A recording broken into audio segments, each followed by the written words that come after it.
Ya, Assalamualaikum warahmatullahi wabarakatuh Tribuners.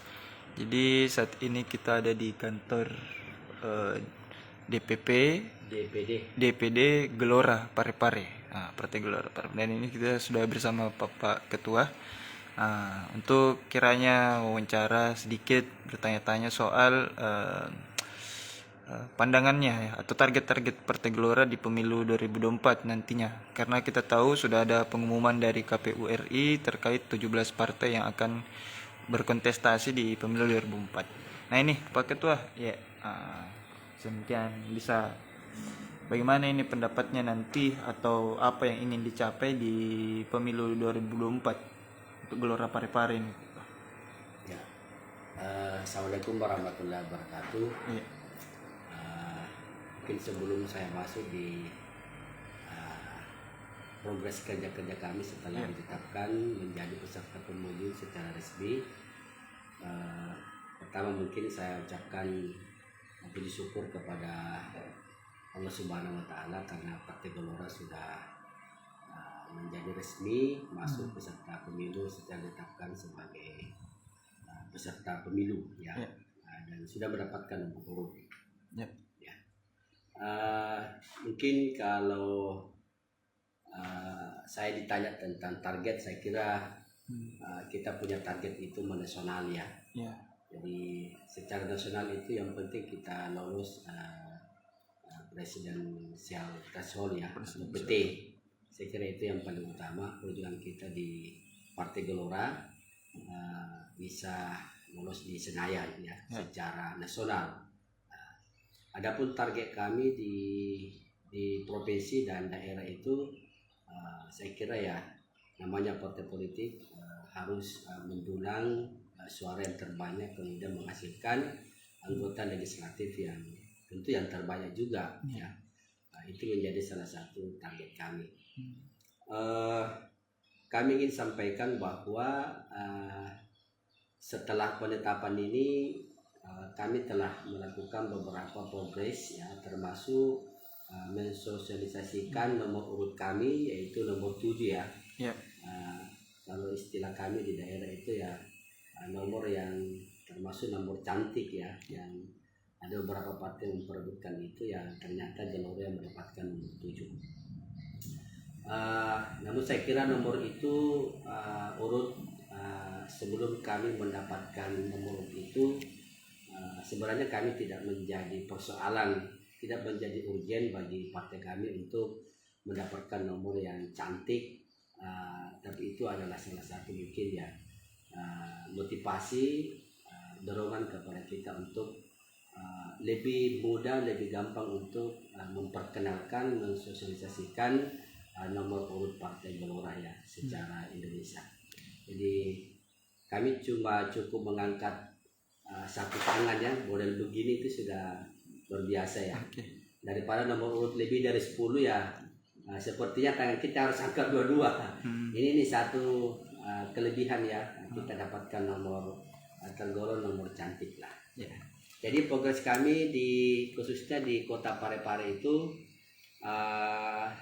kemarin sebelum Gelora itu menjadi resmi menjadi peserta pemilu, mungkin ada banyak masyarakat yang masih mempertanyakan tentang bagaimana sih Gelora ya, apakah ketika kami bergabung ini sudah pasti lolos dan seterusnya. Sekarang ini kami sudah punya legalitas, kami sudah punya harapan, kami sudah punya bahan untuk disampaikan kepada masyarakat bahwa janganlah ragu untuk bergabung dengan Partai Gelora, seperti yang kami tagline-kan di mana-mana di spanduk kami itu ya, ayo mari bergabung dengan Partai Gelora. Nah saat ini tentu dengan penetapan ini kami lebih mudah, lebih gampang untuk menyampaikan kepada masyarakat tentang masyarakat yang ingin terjun di dunia politik bergabung dengan Partai Gelora. Insya Allah kami sudah siap untuk itu, dan sekarang ini kami sudah menggodok ya, walaupun sudah jauh sebelumnya kita sudah ada nama-nama daftar bakal calon anggota legislatif tingkat daerah Kota Parepare, namun setelah penetapan ini kami akan lebih intens lagi memperbanyak kunjungan kepada tokoh masyarakat. Terutama ini ada saya lihat wacana penambahan dapil di Kota Parepare. Kami kemarin sudah mengikuti beberapa kali pertemuan bersama dengan KPU, dengan tokoh masyarakat, tokoh agama, tokoh pemuda dalam hal uji publik penentuan dapil di Kota Parepare, dan kami merespon itu. Kami istilahkan bahwa kita terima menjadi keputusan yang yang bulat, ya, dari apa yang ditetapkan oleh KPU. Ya, kami ikut dan kami siap untuk itu. Ya, dari awal memang kami menyiapkan anggota kami atau bakal calon anggota legislatif walaupun masih bersifat sementara. Di Bacukiki juga kami sudah siap, Bacukiki Barat, kemudian Ujung, Soreang, ya insya Allah kami sudah siapkan jauh sebelumnya. Kemudian progres selanjutnya mungkin kerja-kerja partai itu ya selain BCAD, kita juga membuat beberapa forum pertemuan untuk menerima masukan dari masyarakat terkait dengan bagaimana membangun Parepare, bagaimana membangun Indonesia secara umum. Karena Partai Gelora itu adalah partai ide. Partai Gelora itu adalah partai gagasan, narasi dalam membangun negara, dalam membangun kebangsaan. Itulah yang kami sudah rutin lakukan jauh sebelumnya ini, melakukan beberapa dialog, terutama terkait dengan isu-isu yang menjadi santer mungkin, menjadi isu-isu viral yang terjadi saat ini, baik dalam sisi ekonomi, politik, pertahanan keamanan dan seterusnya. Kami biasanya konsen dengan isu ekonomi ya, termasuk dengan kondisi ekonomi yang ada di negara kita, karena memang Partai Gelora itu menjadikan salah satu indikator negara menjadi kuat, menjadi besar itu karena faktor ekonomi dan politik. Nah, kalau di ini sendiri, kalau di Parepare sendiri sebagai partai baru mungkin Gelora, berapa target kursi yang ingin didapat begitu dan bagaimana caranya? Kalau target kami itu ya jelas, target kami itu ya kita ingin menjadi leader di Parepare lah. Kita ingin menjadikan Partai Gelora di Parepare itu menjadi partai pemenang pemilu di bukan hanya Parepare tapi ya secara umum ya, kita mau menjadi partai pemenang. Ya. Tapi kita juga tetap realistis, memikirkan tentang kondisi daerah kita masing-masing. Kalau Parepare itu ya target minimalnya itu 3. Karena sekarang ada 4 berarti 4. Jadi target kami itu naik. Ya, jadi semakin tinggi standar kan kami juga menaikkan standar ya. Untuk mencapai itu menjadi peserta menjadi pemenang pemilu ya minimal di 1 2 3 itu ya kita minimal 4 kursi di Parepare. 4 kursi ya. Nah ini kalau untuk mencapai itu kan artinya butuh banyak suara. Nah ini apa yang dipersiapkan gitu untuk mendapatkan tiap kursi di dapil? Ya, pertama kami memaksimalkan struktur kami yang ada di Parepare. Yang pertama ya. Jadi struktur kami itu sudah lengkap, sudah sempurna yang ada di Parepare, baik tingkat DPD, kecamatan sampai ke kelurahan. Itu yang kami maksimalkan. Jadi penjaringan bacalek ini, bakal calon legislatif ini kita mengambil istilahnya dari bottom up. Jadi kita mengambil dari bawah, aspirasi dari bawah, dari kelurahan kemudian sampai ke tingkat DPD. Jadi kita meminta nama-nama yang disetor teman-teman dari tingkat kelurahan paling di bawah, bahkan bisa dari PPS ya.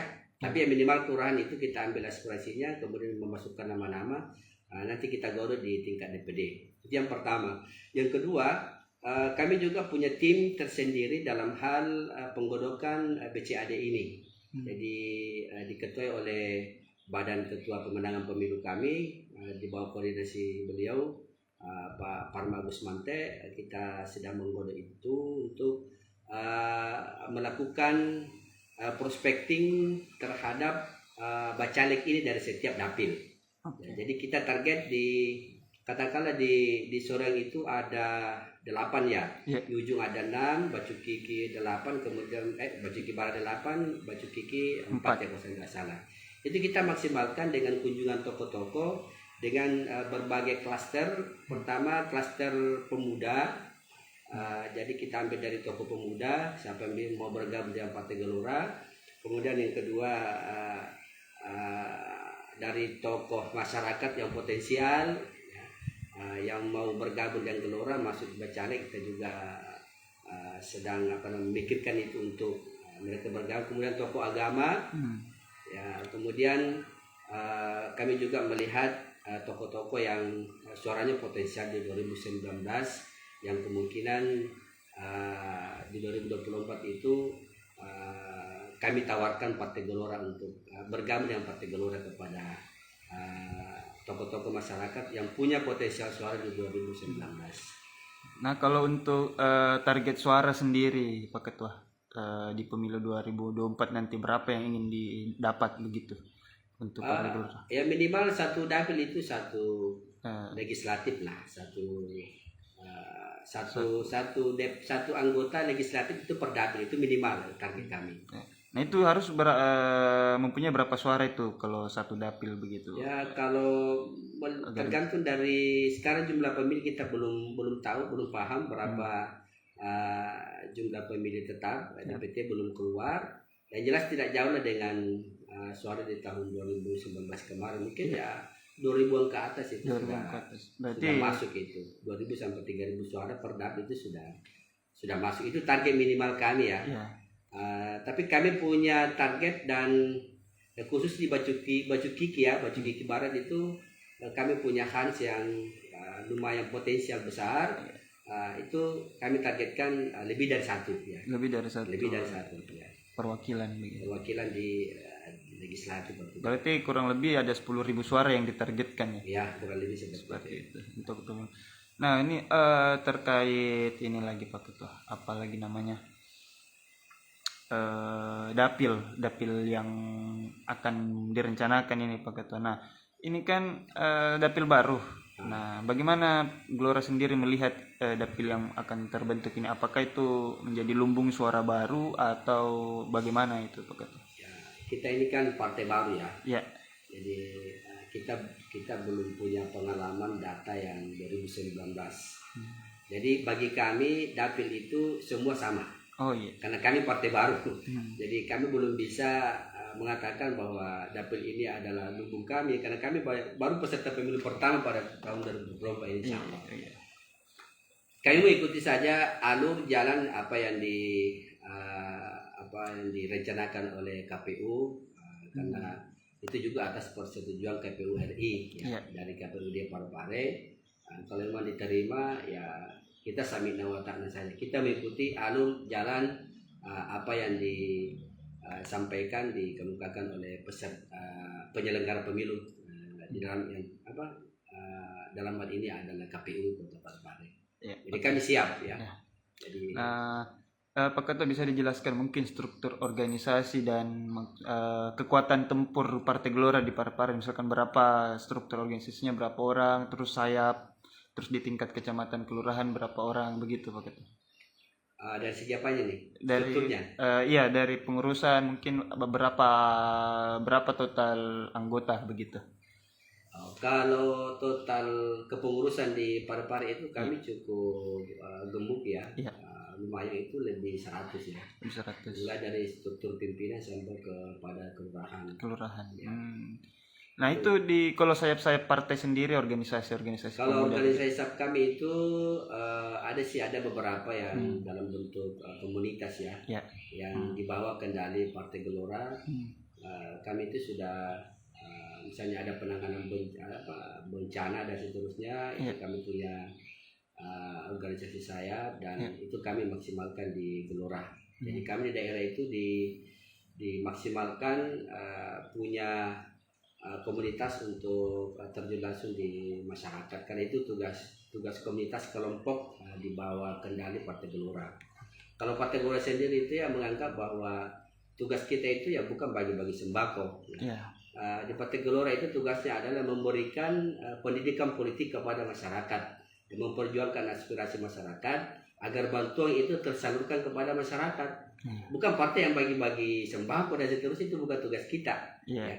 Nah, itu melanggar dari tugas sebagai partai politik. Ya, seperti yang kebanyakan, maaf ya, partai lain lakukan. Ya, kami tidak lakukan itu karena itu tugas kita yang menyampaikan aspirasi, perjuangkan di yudikatif untuk segera dikeluarkan bantuan kalau misalnya ada bencana dan seterusnya. Kalaupun kami lakukan itu dalam bentuk komunitas, dalam bentuk organisasi sayap yang kami maksimalkan. Nah ini terkait Bacalek lagi Pak Ketua. Nah ini kan banyak isu soal milenial. Nah di Gelora sendiri melihat calon milenial ini seperti apa? Apakah lebih berpeluang atau bagaimana Pak Ketua? Ya kalau bicara tentang peluang, sebenarnya sih semua sama ya. Oh, iya. Jadi baik kaum milenial, pemuda, tokoh masyarakat, ataupun yang sudah ini sudah tokoh dan seterusnya, saya kira peluangnya sama. Tapi milenial ini memang punya kan tersendiri ya. Yeah. Sepertinya milenial itu banyak ini ya, tertarik ya.